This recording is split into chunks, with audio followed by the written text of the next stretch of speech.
प्रभु तुमको कहूँ क्या क्या, तेरा जीवन निराला था, निराला था, निराला था, तेरा जीवन निराला था, निराला था, निराला था, तेरा जीवन निराला था।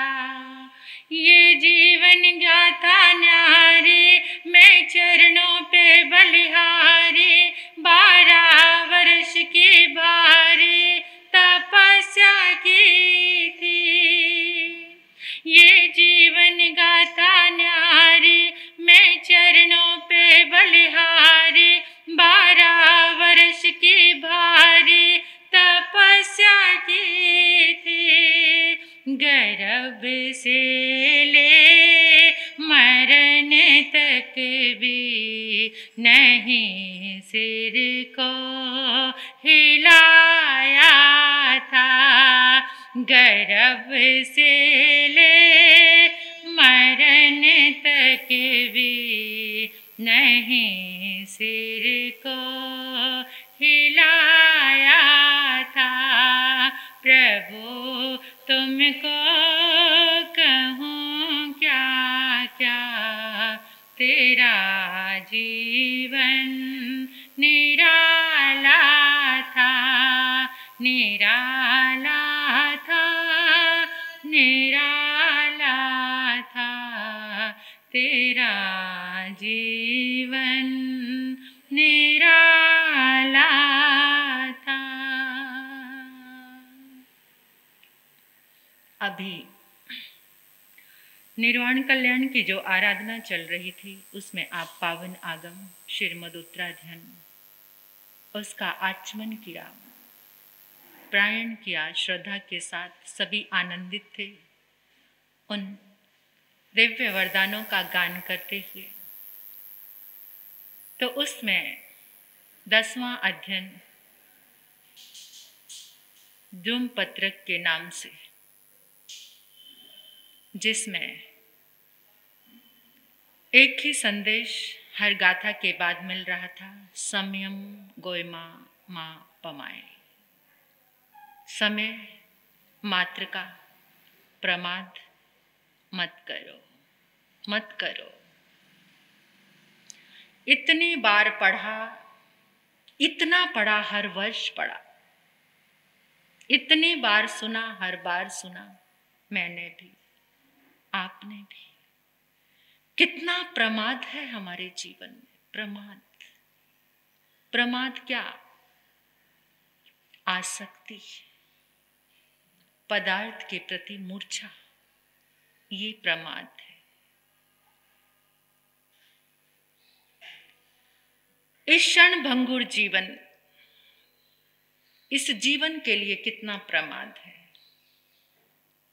इस जीवन का कुछ भी भरोसा नहीं है। आजकल हर रोज आप एक बात सुन रहे हैं, वो सोया था, बात कर रहा था, फैक्ट्री से घर आया था, घर से फैक्ट्री गया और जीवन खत्म हो गया। ये जीवन है जिसका कुछ भी भरोसा नहीं है, कोई गारंटी। इंसान जिन चीजों को बना रहा है उनकी गारंटी वारंटी आपको मिल रही है। 1 साल, 2 साल, कोई घड़ी है, जूता है, चप्पल है, TV, fridge, machine, washing machine, जो चीज़ें आप लेकर आ रहे हैं उनकी कोई गारंटी होती है ना। आपको एक कार्ड मिलता है, कार्ड पर लिखा होता है 12 महीने की, ये 2 साल की, 6 मंथ की, ये गारंटी है उन चीज़ों की। वो निर्जीव चीज़ों की गारंटी, अगर वो खराब होती है तो चेंज हो जाती है, दोबारा आपको नई उपलब्ध हो जाती है। और ये जिंदगी, ये जीवन, इसकी गारंटी कुछ है एक पल की भी? सामान 100 बरस के पल की खबर नहीं, जोड़ने में लगे रहते हैं हम। जो है उसी समय दे दो, पता नहीं दूसरा पल मन में ही रह जाए, कुछ दे पाओ या ना दे पाओ, और फिर बाद में उसका उपभोग। अगर आपने पुण्य के कार्य में उसका उपभोग कर दिया है तो वो चीज आपके साथ ही चलेगी। आपने छोड़ दिया उसे। मैं ये नहीं कहती कि आप परिवार से विमुख हो जाओ, नहीं, लेकिन इतना होता है हर सद्ग्रस्त के पास। पुनिया श्रावक के पास क्या था? पुनिया काटता था और उसमें भी हिस्सा कर लिया था। विभाग कौन सा, क्या घर में प्रयोग करना है, क्या अतिथि के लिए और क्या दान के लिए। 100 रुपए हैं तो उसका भी विभाग।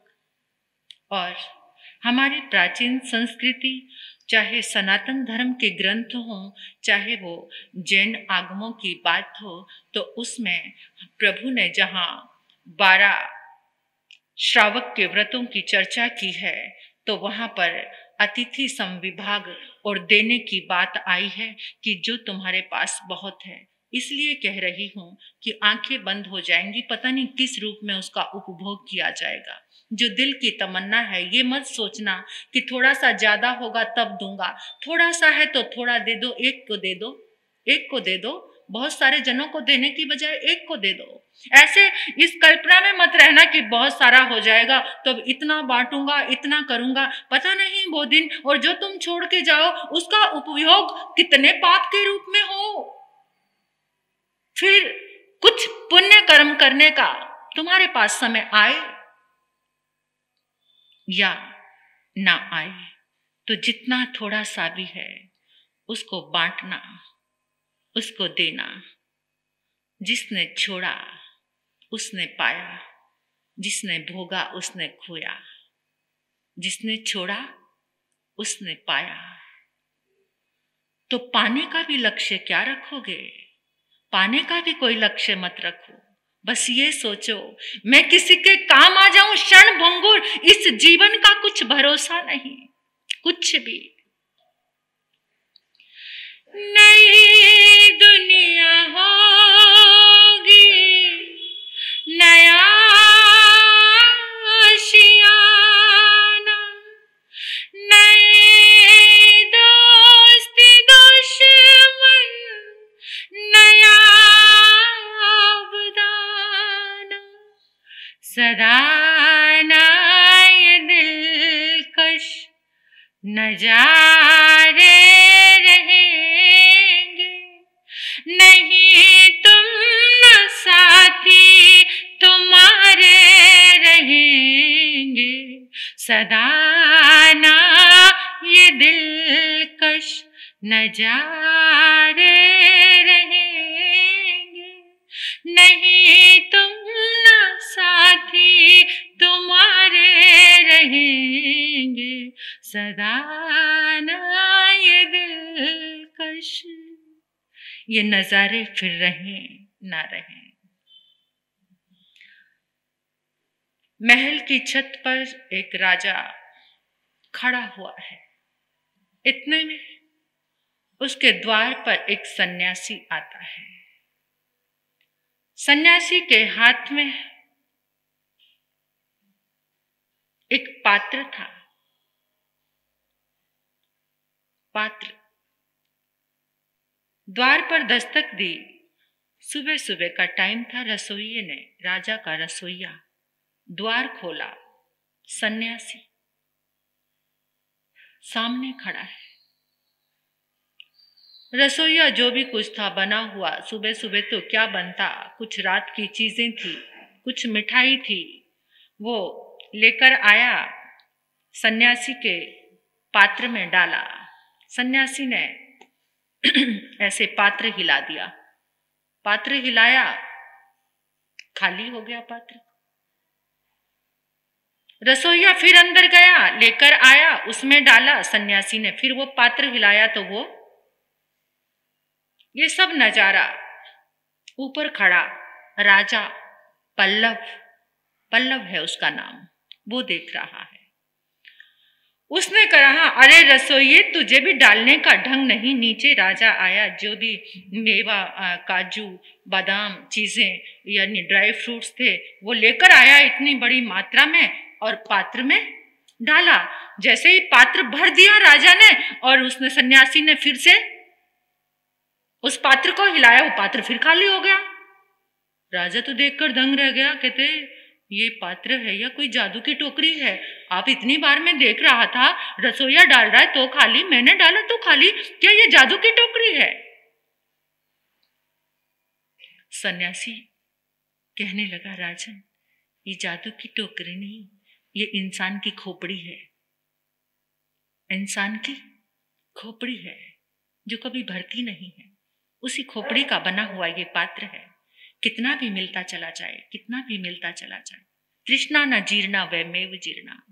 देखो आपको वो नई चीज जो आप लेकर आते हो कितनी देर सुख देती है, कितनी देर आप उसमें खुश रहते हैं। 2 घंटे में, 4 घंटे में, 1 घंटे में वो चीज पुरानी लगने लगती है। फिर किसी दूसरी चीज की चाहत हो जाती है, कुछ दूसरी चीज। बहने देखे, एक ड्रेस, एक चूड़ियां खरीदी, रिंग्स खरीदी, फिर कान के दूसरे टाइम कुछ नया और डिजाइन आ गया, फिर उसकी चाहत। घर में एक चीज आई वो पुरानी लगने लग जाती है, अरे मेरी फ्रेंड के यहाँ तो और दूसरी अच्छी चीज आई है, मुझे भी वही लेकर आनी है। ये इंसान की तृष्णा, तृष्णा न जीर्णा वैमेव जीर्णा। तृष्णा जीर्ण नहीं होती, इंसान जीर्ण शीर्ण हो जाता है। जब सन्यासी ने कहा कि ये इंसान की खोपड़ी का बना पात्र है, तो राजा ने चरणों में नमस्कार किया, हाथ जोड़कर सन्यासी को कहा, तनिक अंदर आओ, अंदर चरण डालो और मेरे आंगन को पावन करो। राजा ने समझ लिया ये तो साधारण सन्यासी नहीं है जिसके पास पात्र भी इतना जादूमयी है कि वो खाली हो जाता है। राजा अंदर लेकर आया, अंदर लेकर हाथ पकड़कर बिठा लिया, बैठो मेरे सामने, मेरी कुछ बात है। क्या बात है राजन? मैं आपसे पूछना चाहता हूं कि मैं कितने दिन के बाद मर जाऊंगा और मैं मरकर क्या बनूंगा? सन्यासी कहने लगा, राजन कोई धर्म ध्यान की बात करते, कोई अच्छी जिज्ञासा रखते, कोई तत्व ज्ञान की बात करते, कोई जीवन को सन्मार्ग पर बढ़ाने की बात करते, ये तुमने क्या पूछ लिया?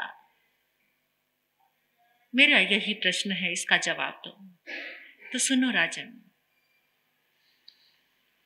आज से 7 दिन के बाद तुम मर जाओगे और मरने के बाद तुम्हारे महल के पिछवाड़े में जो गंदगी का कुंड है वहां जाकर कीड़ा बनोगे। कीड़ा, जहां पर तुम्हारी रानियों का मल मूत्र बहकर जाता है, टट्टी पेशाब बहकर जाता है, वहां जाकर तुम उस गंदगी के कुंड में कीड़ा बनोगे। क्या?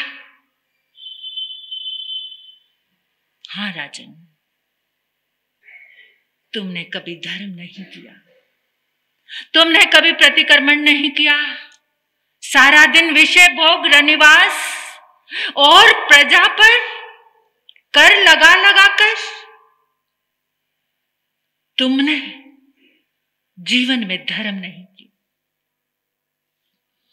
तूने रात गवाई सोए के,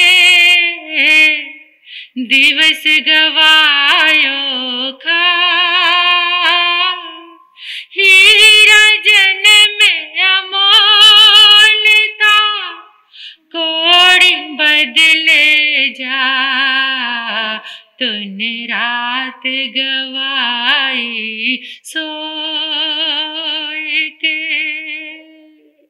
राजन, रात को तूने सोकर गवा दिया, दिन को खाने विषय भोगों में। एक बार भी परमात्मा का नाम नहीं लिया, कभी संत का समागम नहीं पिया, और अब भी कोई संत मिला तो पूछते हो मैं मर कर क्या बनूंगा, कहां जाऊंगा। पूछते कि जिंदगी का कोई मार्ग दो, कोई ध्यान साधना दो, कोई स्वाध्याय दो। ये क्या पूछ लिया तुमने? आनंद घन वो सन्यासी कहकर चल पड़े। राजा को तो काटो तो खून नहीं, 7 दिन के बाद मौत, और मौत के बाद गंदगी में कीड़ा बनूंगा।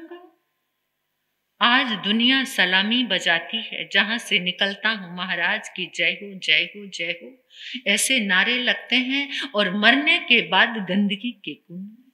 परेशान हो गया, अब तो भूख भी नहीं। कुछ लोग मृत्यु के एहसास से जाग जाया करते हैं। वो चाहता तो उन 7 दिन में, लेकिन अभ्यास बहुत जरूरी है। जिंदगी में अंतिम समय क्या याद आता है? जिस चीज का जिंदगी में अभ्यास होता है। और अंतमति सो गति, अंतमति सो गति। अंतिम समय में जैसी तुम्हारी मति है, भले ही जिंदगी में तुमने धर्म किया है, लेकिन अंतिम समय में, लेकिन मुझे लगता है कि जिस चीज का अभ्यास होता है वो चीज, गाय का बछड़ा जन्म लेता है, दूध पिलाना सिखाना नहीं पड़ता, अपने आप ही माँ के स्तनों के पास पहुंच जाता है। वो जन्म जन्म का अभ्यास है, विषय वासनाओं का जन्म जन्म का अभ्यास है। कुछ सिखाना नहीं पड़ता, अपने आप। धर्म का अभ्यास नहीं, वो सीखना पड़ता है। लेकिन कुछ आत्माएं हैं ऐसी कि जिनको सिखाना नहीं पड़ता।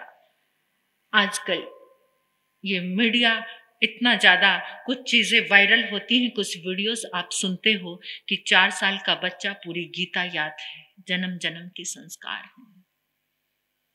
हमें भी लगते हैं अपने जन्म के संस्कार कि जन्म तो ब्राह्मण कुल में हुआ है, लेकिन जिन शासन के प्रति इतना विश्वास और श्रद्धा, आनंद आता है, लोगस का जाप करते हुए, ध्यान करते हुए, अरिहंत परमात्मा का सिमरन करते हुए, अरिहंत सिद्धों की स्तुति करते हुए आनंद आता है, गर्वानुभूति होती है। इसका मतलब कुछ छुटा हुआ था जो फिर मिल गया। तो ये जन्मों जन्मों के संस्कार होते हैं।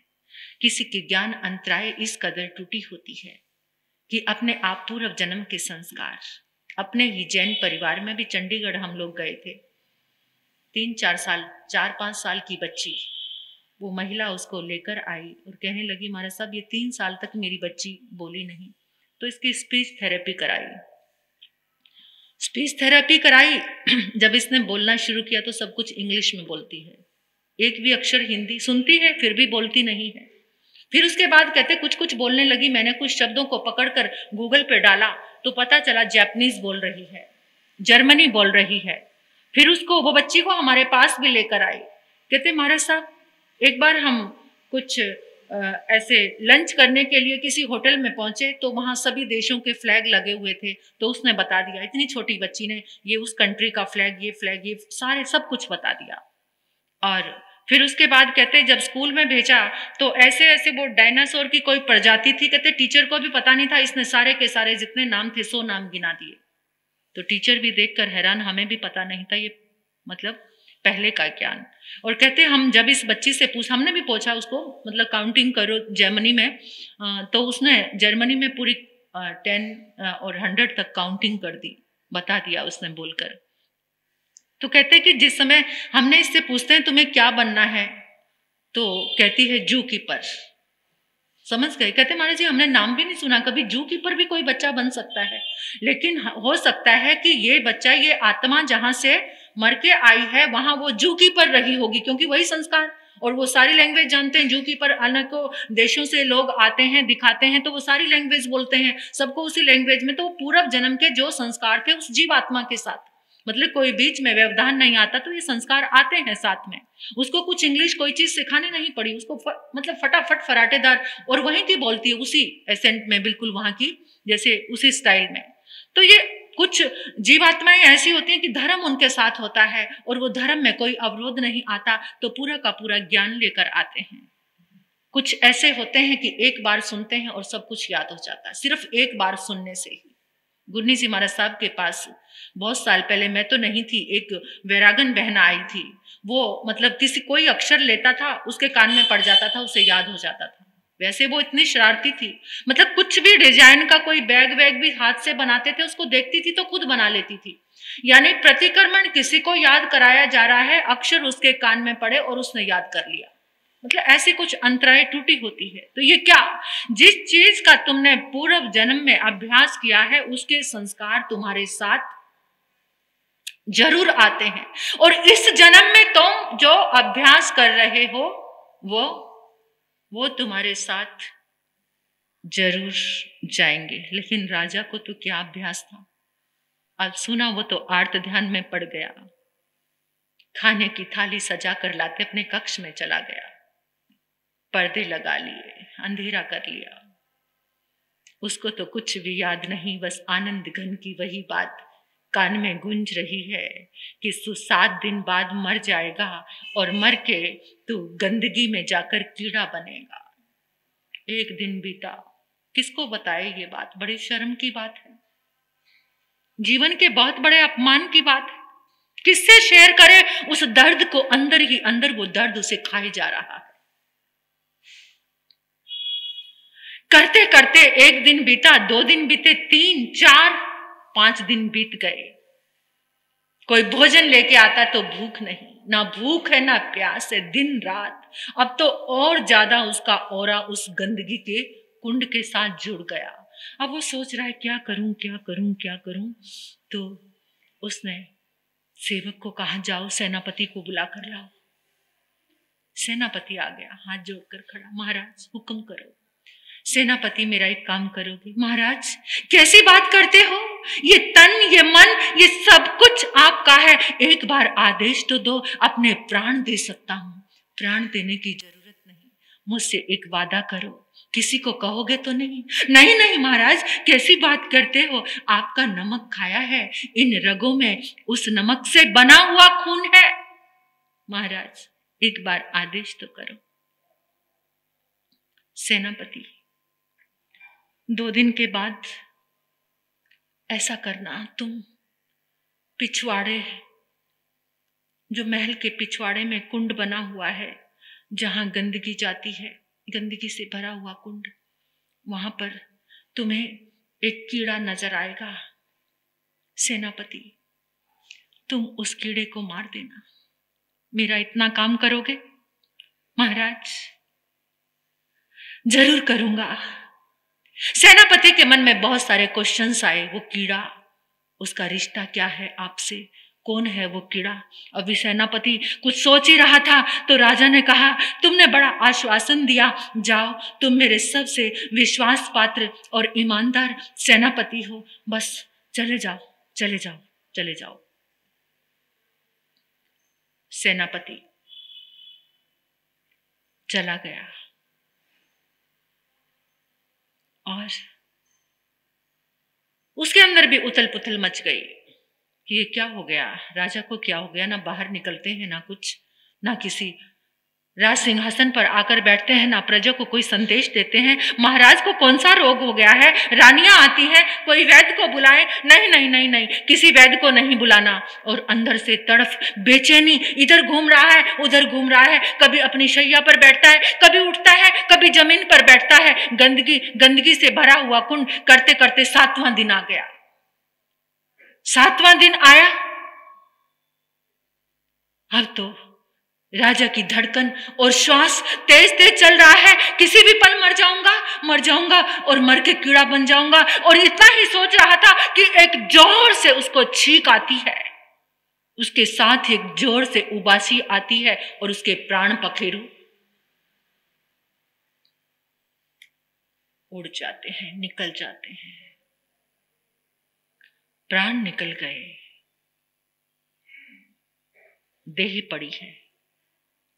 बड़ी तैयारियां करी जा रही, चंदन सुगंधित सामग्रियां इकट्ठी की जा रही और जनाजा, पूरी नगरी का हुजूम, बाजे गाजे, विशाल भव्य संस्कार यात्रा, उस देह का संस्कार किया। और आत्मा कहां चली गई? कीड़ा बन गई। सेनापति हैरान हो गया, वो कीड़ा कितना दुष्ट है जिसके कारण मेरा राजा मर गया। महाराज ने अपना दर्द नहीं बताया, लेकिन उनके अंदर बहुत दर्द था। उनकी आवाज में दर्द भरा हुआ था। ऐसा लग रहा था कि वो हर बात रोते रोते कह रहे हैं, जरूर दुष्ट उस कीड़े के कारण ही महाराज मरे हैं। संस्कार हो गया। सेनापति तो कहीं नहीं, और सेनापति अंदर यही सोच रहा है कि मुझे जाना है उस गंदगी से भरे हुए कुंड में। सेनापति ने तलवार ली। तलवार लेकर उस गंदगी से भरे हुए कुंड के किनारे पर चला गया। अब ढूंढ रहा है इतनी बड़ी गंदगी में कीड़ा। कहाँ है कीड़ा? कहाँ कहाँ? ऐसे देख रहा, एकदम उसको दिखाई दिया इतना बड़ा कीड़ा। ओह, ये दुष्ट कीड़ा, इसने मेरे राजा को मारा। उसने जैसे ही तलवार लेकर उस कीड़े के पास पहुंचा, कीड़ा तो जीना चाहता है, जीना चाहता है। राजा की देह में सोच रहा था वो कि वो कीड़े की योनि बहुत गंदी है, लेकिन अब तो वो कीड़ा जीना चाहता है। हर जीव जीना चाहता है, हर एक जीव, चाहे वो किसी भी योनि में चला जाए, हर कोई जीना चाहता है। अब सेनापति दूसरे कोने में, दुष्ट राजा के सेनापति को धोखा देता है। मैं तुझे जिंदा नहीं छोड़ूंगा, आज तुझे जरूर मारूंगा। जैसे ही दूसरे कोने में, दूसरे कोने से वो तीसरे कोने में, तीसरे कोने से चौथे कोने में, और सेनापति उसके चक्कर लगा रहा है कुंड के। और अब सेनापति ने कहा, तू दुष्ट ऐसे नहीं मानेगा, मैं भी तुझे आज मैं अपने राजा की प्रतिज्ञा को पूरी करके जाऊंगा। मैंने उनसे वादा किया था। और उसी समय उसने अपने कपड़ों को थोड़ा ऊपर समेटा और कुंड में उतरने के लिए, मैं तू ऐसे नहीं मानेगा, मैं तुझे उतरकर ही अंदर गंदगी में जाके मारूंगा, गंदगी में मुझे उतरना पड़े चाहे। सेनापति जैसे ही गंदगी में उतरने के लिए तैयार हुए, पीछे से कंधे पर किसी ने हाथ रख दिया, हाथ को छिटका, चल हटो, छोड़ो मुझे पहले इस कीड़े को मारना है। सेनापति ने देखा भी नहीं, सेनापति एकदम क्रोध में बौखला रहा था। पीछे से आवाज आई, सेनापति सुनो, अगर तुमने इस कीड़े को मारा तो तुम भी गंदगी में जाकर कीड़ा बनोगे, इसी कुंड में। सेनापति ने पीछे देखा, कौन? वही आनंद स्वामी। सेनापति के हाथ से तलवार छूट गई। तुम भी इसी गंदगी में कीड़ा बनोगे। सेनापति मुड़ा, चरण पकड़ लिए। क्या बात? जिस कीड़े को मारने जा रहे थे, जानते हो ये कीड़ा कौन है? हाँ, मैं जानता हूं, ये बड़ा दुष्ट है। मेरे राजा से इसका कोई रिश्ता रहा होगा, राजा इसी के कारण मरे हैं। बस मैंने राजा से वादा किया था, मैं इसे मारूंगा। सेनापति, ये कीड़ा कोई और नहीं, ये तेरे राजा पल्लव की आत्मा है, वही है ये। क्या? हाँ, ये वही है, क्योंकि उसके जीवन को देख, जिसका जीवन विषयों से ग्रस्त रहता है, जो धर्म नहीं करता, वो इस नरक योनि को भोगता है, वो कीड़ा बनता है गंदगी में। क्या? हाँ, उस राजा तेरे पल्लव ने कभी धर्म नहीं किया, कभी आराधना नहीं की, कभी संत समागम नहीं किया, दानशील, तप, भावना, किसी एक सोपान में भी वो कभी ठहरा नहीं। बस रानियों के रूप सौंदर्य पर आकर्षित रहा, इंद्रियों में लीन रहा। प्रमाद, संयम गोयमा मां पमाए। एक समय मात्र का प्रमाद न करने के लिए प्रभु ने गौतम के माध्यम से कहा। आनंद घन के चरणों में ढेर हो गया। वो सेनापति तलवार छोड़ दी और अपने सेनापति के वस्त्रों का त्याग, पद का त्याग, और आनंद स्वामी आगे आगे और सेनापति पीछे पीछे, अब किसी चीज से लेना देना नहीं है, जो आप हो वही बनूंगा। कभी जीवन में कीड़ा ना बन जाऊं, इस चीज से मुझे बाहर आना है। बहुत डर गया हूं उस कीड़े को देखकर, मैं भी कीड़ा बन जाऊंगा अगर ऐसे इन विषय भोगों में लीन रहूंगा। और सेनापति ने सब कुछ छोड़कर आनंद स्वामी के पीछे पीछे चरणों में वंदन करते करते यही गाते गाते चल पड़ा। तूने रात गवाई सोए के, दिवस गवायो खा, हीरा जन्म अमोल था, कोड़ी बदले जा।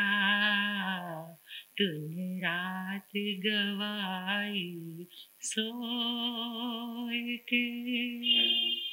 जागो, परमात्मा कह रहे हैं, समय मात्र एक समय बड़ा मुश्किल से मिला। कैसी कीमत है समय की? समय की कीमत, एक लम्हे की कीमत। एक लम्हे की कीमत जाननी है तो उस व्यक्ति से पूछो जो वर्ल्ड ट्रेड सेंटर में धमाका हुआ था। एक लम्हा, एक पल पहले जो बाहर निकल गया था, जिसकी जिंदगी बच गई थी। उसे पता है एक लम्हे की कीमत और एक दिन की कीमत। एक दिन की कीमत कौन जानता है?